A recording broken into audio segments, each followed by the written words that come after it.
I'm Nima Rajan. Canada saw the unemployment rate drop to 5.9%, but that was before provinces tightened restrictions in response to the current wave of COVID-19 cases. Dominique Lapointe, senior economist at Laurentian Bank Securities, says the Statistics Canada report for December should be taken with a grain of salt. However, it shows that Canada's employment situation was really strong before the massive spread of the Omicron variant. Stats Canada says the economy added a total 55,000 jobs in December, driven by a gain in full-time jobs of 123,000. A major winter storm is descending on Atlantic Canada today, bringing strong winds and heavy snowfall to much of the region. Environment Canada has issued winter storm warnings for much of Nova Scotia, the eastern half of New Brunswick, all of PEI, and a large portion of Newfoundland. Up to 40 centimeters of snow is in the forecast for southeastern New Brunswick, and up to 45 centimeters is expected to cover northern Nova Scotia. Newfoundland will get between 15 and 35 centimeters, and blizzard warnings are in effect for southern Labrador. Health Canada says 39% of children between the ages of 5 and 11 have now received a first dose of the COVID-19 vaccine. But Dr. Rand Goldman, a pediatrician who is also a professor at the University of British Columbia, says that rate is too low. He's advising parents with questions about the safety of the vaccine to get them answered through a personal connection with a pediatrician, family doctor, nurse, or pharmacist. Conservative leader Erin O'Toole says Canadians who are unwilling to be vaccinated against COVID-19 should be accommodated through measures like rapid testing. He is accusing Prime Minister Justin Trudeau of fueling vaccine hesitancy by attacking those who haven't received a shot. Mr. O'Toole is also warning that mandatory vaccination could result in a major shortage of workers in the trucking sector. The federal government's timeline for truckers to be fully vaccinated is January 15th. Yukon says it will be changing its approach to COVID-19 testing as it works to contain the spread of the Omicron variant. The government says there is no longer the capacity to use lab-based PCR tests for most people to confirm whether they have COVID-19. PCR testing will be saved for those who are most at risk of getting very sick. Only people who are eligible for PCR testing in Whitehorse should access drive-through testing or book a test at the city's testing and assessment center. The city of Winnipeg is continuing to face staffing challenges as COVID-19 cases continue to rise to new heights. Mayor Brian Bowman and Jason Shaw, head of the Emergency Services Unit, yesterday noted that the problem stretches into transit and fire paramedic services.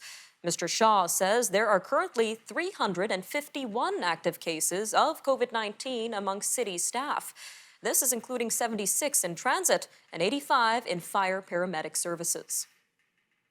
BC's firefighters, police, and teachers are among those putting together contingency plans. This in case a significant number of employees call in sick as COVID-19 cases surge. Professional Firefighters Association President Gord Ditchburn says the variant is affecting firefighters in communities across the province. More than half of the firefighters in Prince Rupert were off sick this week due to COVID-19. Sergeant Chris Manso says RCMP are expecting a rise in the number of employees requiring sick leave or time off due to exposure to the virus. The president of the Ontario Hospital Association says staffing shortages due to the latest wave of COVID-19 are creating a dire situation in the healthcare sector. The number of COVID patients in Ontario hospitals has ballooned by a factor of 5 in 2 weeks. And Anthony Dale says he doesn't know where the ceiling will be. Increasing numbers of long-term care staff are being infected, leading to absences of up to 30% in some areas. Other provinces like Quebec and New Brunswick are also struggling with staffing issues in various sectors. Farm groups say they're fearful that the Omicron variant could severely stress Canadian food production. The Canadian Federation of Agriculture says the industry had a chronic labor shortage before the arrival of COVID-19. Production at dairy farms, greenhouses, and mushroom farms could also be affected if large numbers of employees need to stay home sick. The heads of several Montreal homeless shelters say staff absences due to COVID-19 threaten to disrupt services during the coldest part of winter. The general director of Care Montreal says some 30% of employees and up to 25% of the shelter's users have tested positive. Sam Watts, the CEO of the Welcome Hall mission, says shelters are doing everything they can to avoid disrupting services. Stay tuned. We'll have more news from around the world after the break.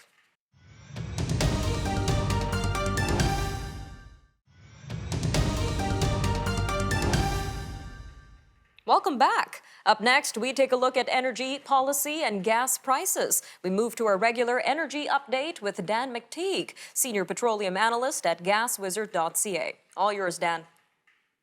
Well, thanks for that, Nima. Really, as we left our last show, I told you that 2022 would be an interesting year. And it's certainly looking that way. Look, right across the country, we've seen prices at the pumps begin to rise. This would be an issue in and of itself, but the fact is, higher energy prices are also, despite Omicron, leading to inflation and other factors that governments and policymakers simply cannot ignore. What we're looking at right across the country, though, and I'll go from east to west, Nima, we're looking at Newfoundland now pushing in the $1.57 range for a liter of gasoline. That's up 7 cents a liter since we last spoke. We're looking at Nova Scotia at nearly $1.40, New Brunswick at $1.43, Quebec at $1.55 to $1.50. Ontario, of course, led by Toronto at $1.43. Manitoba, Saskatchewan, and Alberta all saw increases in the order of about 7 or 8 cents a liter, trending between about $1.37 and $1.39. There are some exceptions, such as retail margins. And of course, British Columbia, with the exception of Kelowna, where a new Costco was opened up, most gas stations in Prince George, in Kamloops, and pretty much everywhere in central BC are in the $1.48 to $1.53 range. And of course, now the real interesting story are, other than Vancouver Island, which is at $1.69.9, a record price for them. Vancouver today is spending $1.77 for regular self-serve gasoline. Now, of course, there have been weather-related issues and refineries that are, not working up to par, especially in the United States. In Anacortes, the Holly Frontier Refinery, and a couple of other terminals that are having trouble barging in and out their gasoline supplies in Oregon State. The reality is these are regions of the country that have significantly higher taxes. Not only do they have a carbon tax, which apparently a lot of people in Canada love at 10 cents a liter, Vancouver also boasts a massive tax of 18.5 cents a liter for its transit, its TransLink, and a clean fuel standard. It's the only province that has one under something called the BC low carbon fuel standard. And that's ranging at about 17 cents a liter. So if you want to know why the rest of the country is in the low $1.40s and Vancouver stands at $1.77, maybe 10, 15 cents of that is due to the extreme weather. The rest of it is due to much higher taxation. And that's really what we're going to see, Nima, across the country. As Canadians have embraced through the last election, all parties supported a carbon tax. All parties supported a clean fuel standard. We're going to see not only record prices simply because of what governments do. We're now seeing the other side of green energy and its policies by the Biden administration, endorsed by the Trudeau Liberals, as we're seeing in Europe right now, backing the idea that markets should get out of subsidizing and funding fossil fuels is now leading to a shortage. And that shortage is going to see oil go from where it was just a couple of weeks ago, $70 a barrel, now $78, $79 a barrel, perhaps next week, 81, 82. It's marching towards $100 a barrel. What that will mean for Canada is that we are going to be seeing an all-time record high. We are going to see a 20 to 25% increase in the price of fuel throughout 2022. And that is likely to see gas prices on average go from the low $1.40s to $1.65 a liter. Jurisdictions like Vancouver and unfortunately for Newfoundland, $1.85 looks like the new normal. And that, of course, doesn't take into account any type of just unforeseen disruptions as we're seeing globally. What we are now witnessing is really two factors. With Omicron still creating a bit of a lockdown situation, pent-up demand for oil and other derived products are still to be met. And this sort of pent-up demand has to be responded to one way or another. And the only way that's going to happen is with a greater amount of oil. So the week ahead, we're going to see upward pressure on oil prices and gas prices. And for that reason, I'm estimating that this time next week, the headline news will, certainly for those of us who pay attention to our dollars and cents, we'll see gasoline moving up 3 to 4 cents a liter on average right across the country, barring any unforeseen events. Well, that's it for this week. I'm going to be coming back and doing this again next week. Nima, we'll talk next week. Thanks for letting me do this. Lots of energy updates to kick off 2022. Thanks for that, Dan. That was Dan McTeague, Senior Petroleum Analyst at gaswizard.ca. For more updates on fuel prices across Canada, be sure to visit gaswizard.ca. All right, stay tuned. We'll be right back after the break with a look at the world of cryptocurrencies and digital assets. An update with Catherine Murray, the host of The Buck Stops Here, is up next. And of course, we'll have more news from around the world after that, only on Forum Daily News. We'll be back.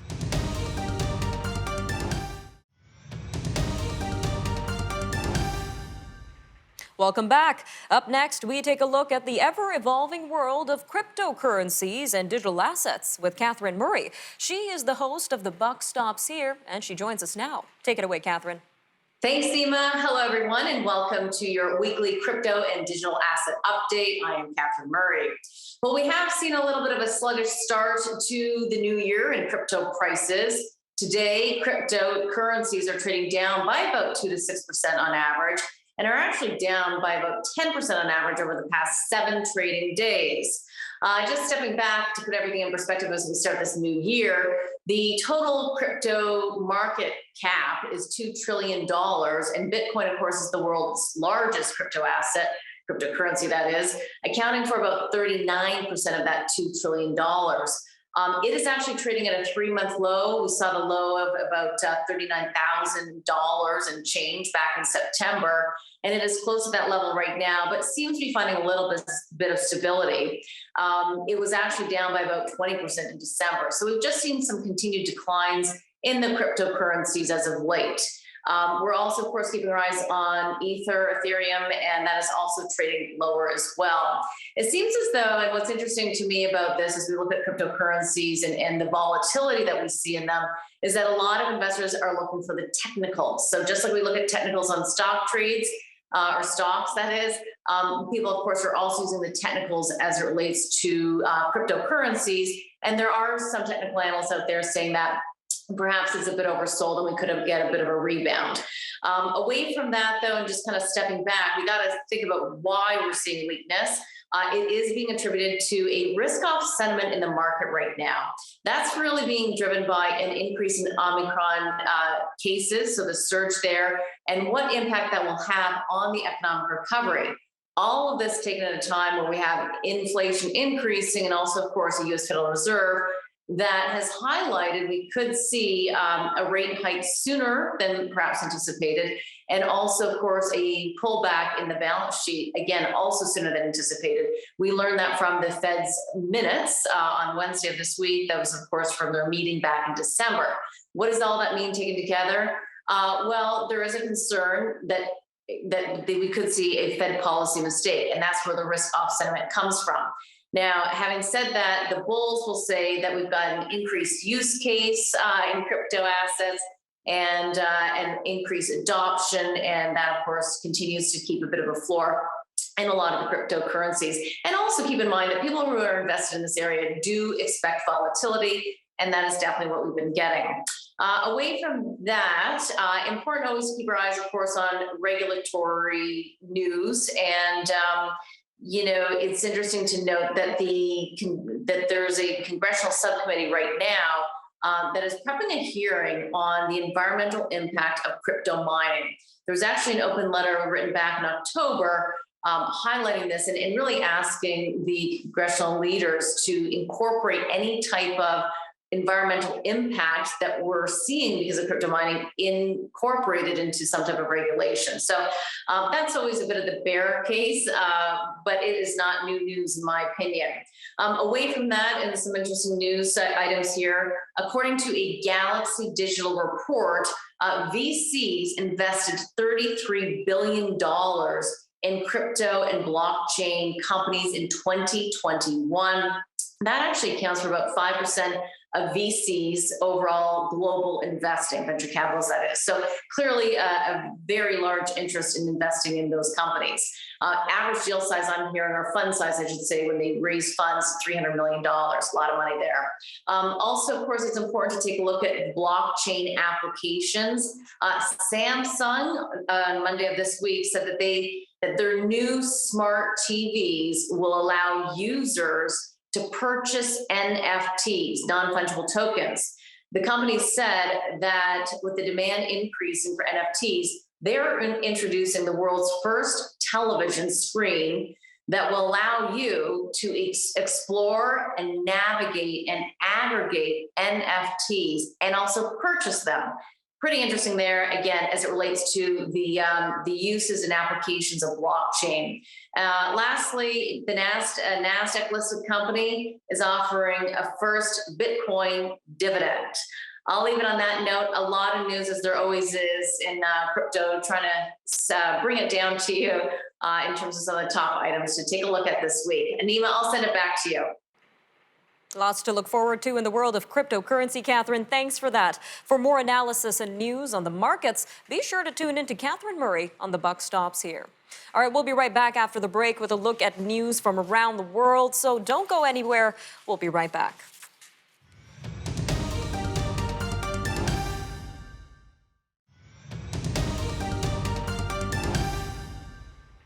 Consumer prices in the 19 countries that use the euro currency have soared at a record rate. This was led by a surge in food and energy costs. The Statistical Office of the European Union says inflation rose to 5% in December compared with a year earlier. Soaring prices are compounding problems for European central bank policymakers who have been keeping interest rates at ultra-low levels to stimulate the economy as it recovers from the coronavirus pandemic.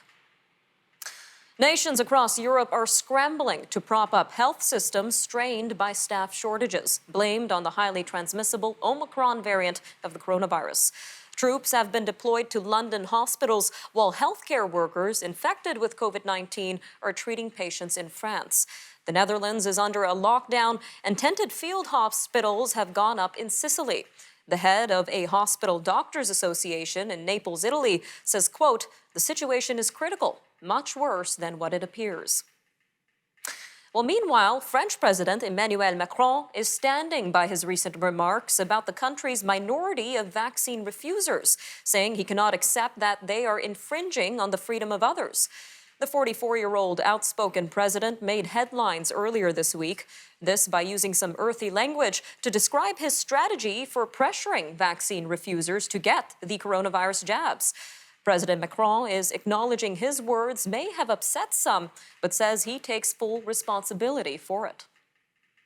NATO foreign ministers are discussing Russia's military buildup around Ukraine as concerns mount about a possible Russian invasion.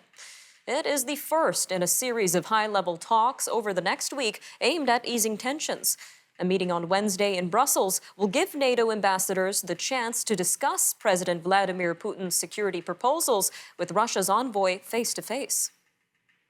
Kazakhstan's president says he's given law enforcement the authority to shoot to kill protesters that he's branded as terrorists and militants.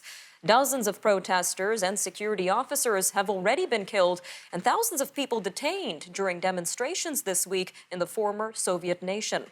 In a televised address to the nation, Kassym-Jomart Tokayev warned that those who don't surrender will be eliminated. He earlier declared that constitutional order has been mainly restored.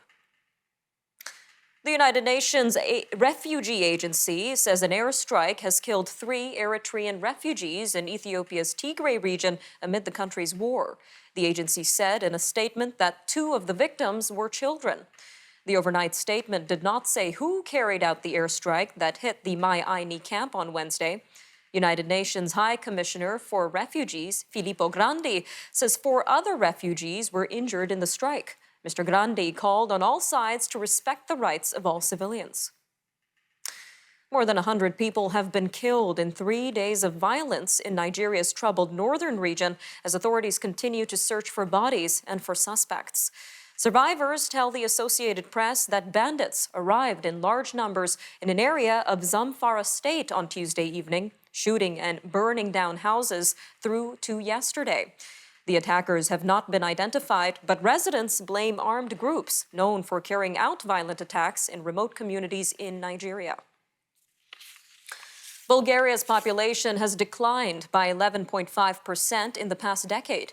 This according to first results from the country's 2021 census.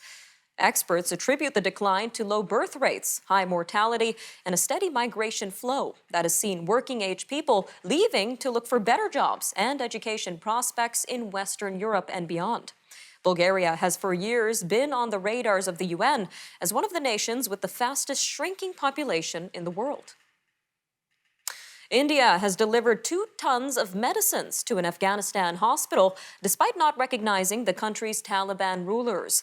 Last month, India supplied Afghanistan with 500,000 doses of COVID-19 vaccines and 1.6 tons of medical supplies through the WHO.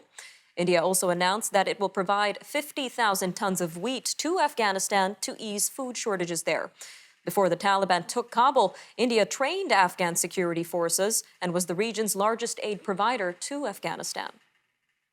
Arsenal will wear all-white jerseys, drained of the club's traditional red colors. This is for Sunday's FA Cup match against Nottingham Forest as part of a campaign against youth violence. As 2021 drew to a close last week, the stabbing of a 16-year-old boy saw London mourn a record 30th teenage homicide in a year. The one-off Adidas kits worn by the players in Sunday's match will be released as gifts to community organizations. Take care, Canada. We'll see you next time.